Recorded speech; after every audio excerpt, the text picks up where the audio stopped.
Hi, I'm Nick Shell, and I assume that you're watching this video because you have seen me perform the newest song that I've written called February 3rd. If somehow you stumbled upon this video but haven't seen the song, look in the description of the video. There's a link I put there where you can watch me perform the song that I just filmed a minute ago. So it's called February 3rd, and anytime I write a song, I always shoot a video right after to explain what inspired me to write that song. I never want to be cryptic about anything I write. I never want to be vague. To me, every time I write a song, there's some kind of meaning that comes out of it, and there's something I learn about myself in the process. So February 3rd, this is a song I wrote, as you can imagine, on February 3rd. So it's about 2 weeks later now, as I've been working on this song, getting it to the way I need it to be. But February 3rd, in case you haven't figured it out after watching the song, was inspired by me watching the movie Groundhog Day for the very first time. I watched it over Thanksgiving, so 30 years after it came out, I finally saw the movie that everyone told me I was supposed to see. And I don't think I could have appreciated it before like I could now. So for me, this is all about midlife crisis. I'm very open about that, something I've been going through for several years now. As I was watching Groundhog Day for the first time, we're 20 minutes in, the loop started, and I said to everybody in the room, I paused, I said, I predict that he's gonna go through the 5 stages of grief, like someone going through death or something, where it's anger, denial, bargaining, depression, and acceptance.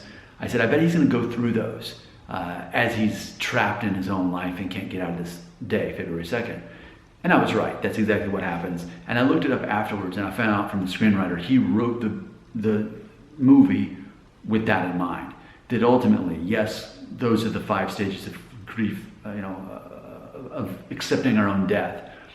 But what if we actually deal with those accepting our own life? And so that meant so much to me, and I realized, yeah, I'm going through that now.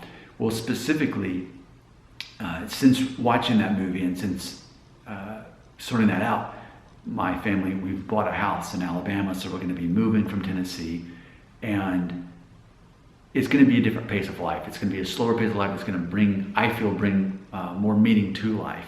Instead of being in this Groundhog Day, kind of moving out to where family is, and not having a mortgage anymore. That's ultimately probably a big part of us moving too. So it kind of clicked with me. Oh, so I will wake up tomorrow and I won't hear Sonny and Cher, and I won't hear that song, and it won't be February 2nd, it'll be February 3rd. So there's the inspiration, here's the lyrics.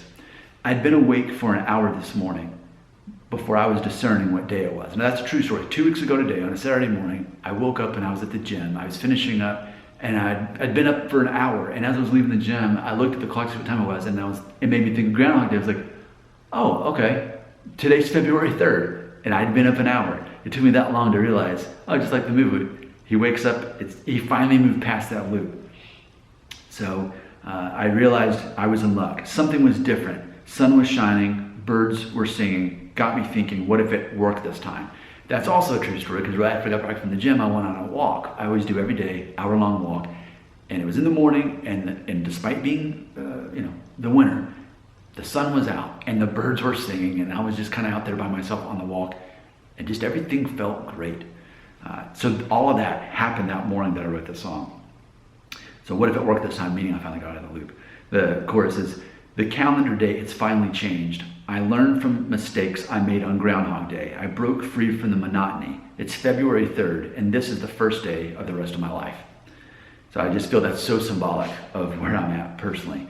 The second verse is, it started out as a comedy until it wasn't funny. It felt like a psychological thriller, and I wasn't feeling it. Couldn't I just fall back asleep, then wake up and things would be the way they were before I knew too much? And cut. I actually put that in there. It rhymed, but I also thought it really would make a lot of sense, because ultimately I think a lot of what I've been going through, and people do experience this, maybe not most people, but apparently when you Google it, it's called existential dread, or existential depression, or existential anxiety. But existential dread is ultimately, if you Google that, you'll find that people kind of feel like they woke up out of the matrix and like, so what am I doing here? What's the point? What does this all mean?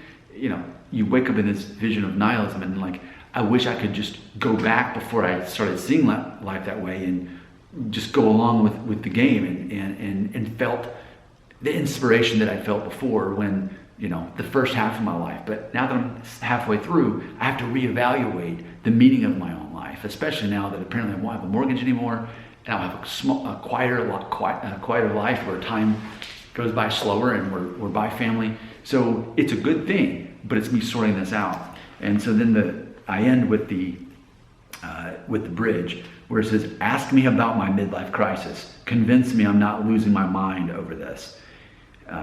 It's what I get for asking too many questions when no one alive actually has the answers. So I just feel every time I write a song, it frees me. It gets me one level completed and one step closer to where I need to be in my life so that I can understand what's really going on inside of my head. And I think of it, okay, I did it. I accomplished that. Now I can release the next song. And so a lot of times I can release a song and it's not so much what I'm going through that day, but what I went through last year. And it took me writing the song to finally figure out this is what I had to sort out. And I think it's funny too, during the song, there's like 3 different times I just kind of do this do do do do do do do do. And the way I end the song is I'm talking about, hey, ask me about my midlife crisis. No one alive actually has the answers. And instead of just ending there, it just ends with almost like someone's trying to like tune out something they don't hear, like nah, nah, nah, nah, nah, nah. It's kind of like that, just kind of tuning out the fact that like if we spend time thinking about these things that I do, then I guess you could go crazy, but I'm not going crazy. I'm asking questions that people have asked throughout the history of time. And ultimately, when you look at the Bible, I mentioned the book of Ecclesiastes. That's a book in the Bible, the Old Testament. It's been around for thousands of years. And King Solomon, the richest, wisest man who had lived at that point, that's what he had to say at the end of it, is that, hey, it's all meaningless. So, obey God, live your life for God, be grateful for what he's given you, enjoy your time with your family, enjoy food and drink, because that's all it really is. And that's weird coming from the Bible, right? But it's weird. It's a weird place to be where you accept that. Like for me, I know everyone's not that place in life, but I'm at that place in life where ultimately, for my life to have meaning, it's not a matter of me necessarily reaching this goal. I mean, when you're young, you're just trying to get through high school and then college, and then you get married, and then you have kids, and then you get a mortgage. Well, what if you're halfway through your life and you've accomplished all of those things?